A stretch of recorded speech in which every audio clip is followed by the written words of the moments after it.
Hey everybody, thanks for checking out this video. I'm Karen Slack, and as most of you know, I'm working on closing down my salon at the end of the year. And I just had some thoughts and some emotions and some notions that I felt like I wanted to share. So here goes. I'm starting the process of the goodbyes. And it's bittersweet. It's bittersweet. I am excited to be able to have more time with my girls at home. I'm excited to watch my children grow and to be able to have more dinners at home with them and to have a few Saturdays off and to just the possibilities that lie ahead with these changes. And that's the sweet part. And the very humbling sweet part are the sentiments that I've received from clients and people as I've moved through this transition of closing the salon, or as I continue to move through this transition of closing the salon, and people complimenting the talent and thanking me for the service. But also I'm humbled and honored by how they acknowledge our connection and our visits in the space here at the salon, and the repeated connections that we've had over so many years, and some for a decade or even 2 decades. It's very humbling and very sweet. That's a very sweet part of this. And the bitter part as well, saying goodbye. I have started the process of saying goodbye to clients and will continue for the next 5 weeks saying goodbye to everybody as we finish off our last visits together. And that's the bitter part, because this has been such a part of my life for the past 22 years. 22 years I've done hair in this building. And I've had this salon since 2011. And it's been a growth experience and a spiritual experience, and the blood, sweat, and tears and self and emotions and gratitude and excitement that has happened in these walls of this salon since 2011 have been amazing and heart-wrenching and beautiful and everything you could think of. And it's scary to close that down and move forward and not know what the future holds.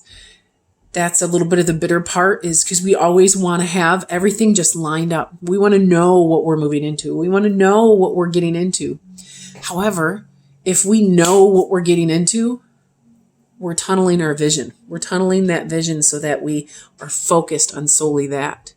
If we don't truly know what we're getting into, but we're taking the risk and we're doing it anyway, we're allowing the possibilities to fall into our lap. We're allowing ourselves to be open to the possibilities that lie ahead. And that can be very scary and very exciting all at the same time.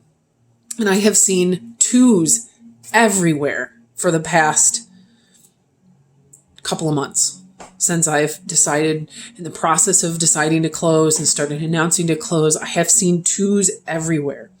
And I feel like the 2 represents a reminder that we always have the choice. We always have the choice of how we want to react.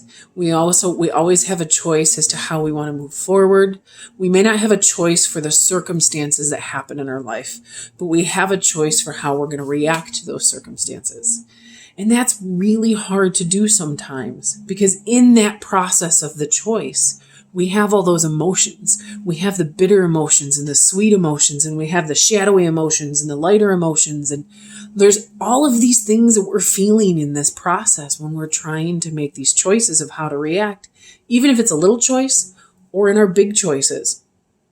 And I feel like it's so important to honor all of that, to witness all of that, and to maybe take a moment to take a breath and look at it all. Be mindful of the experiences that are around us as we move through this.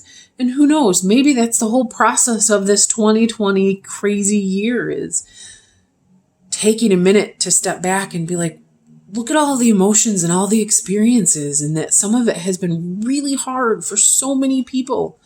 But there's also been these sweet moments where we've connected with our family more because we've been in the same house for longer, or people that are helping other people, or all of the food banks and the support from the community, and all of that, and the healthcare workers that are continuously, endlessly out there helping.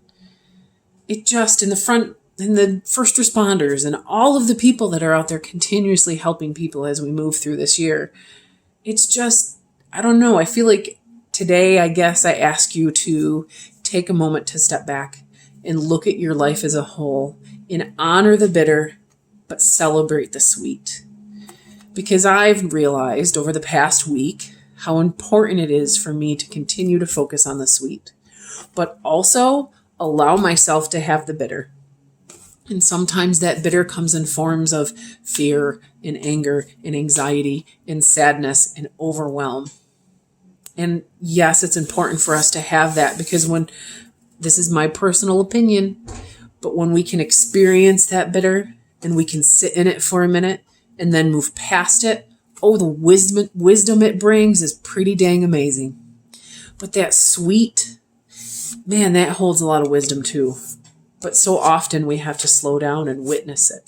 So this is me slowing down and witnessing my bittersweet journey and sharing it with you. And I'm honored for this space. I'm honored for the people I've connected with. And I'm honored for the heartfelt responses that I've had from people. And as I continue to say goodbye to those that I'm going to see over the next 5 weeks, who knows if you'll see another video from me or not. But I send love to you as you continue to move through the end of 2020. And I send love to everybody that's in that 2 energy where they're being shown a way, but asked to choose the reaction to that way. So today, I choose to focus on the bittersweet, because there's bitter and there's sweet, and they both offer us something beautiful. Thank you very much, and have a uniquely beautiful day.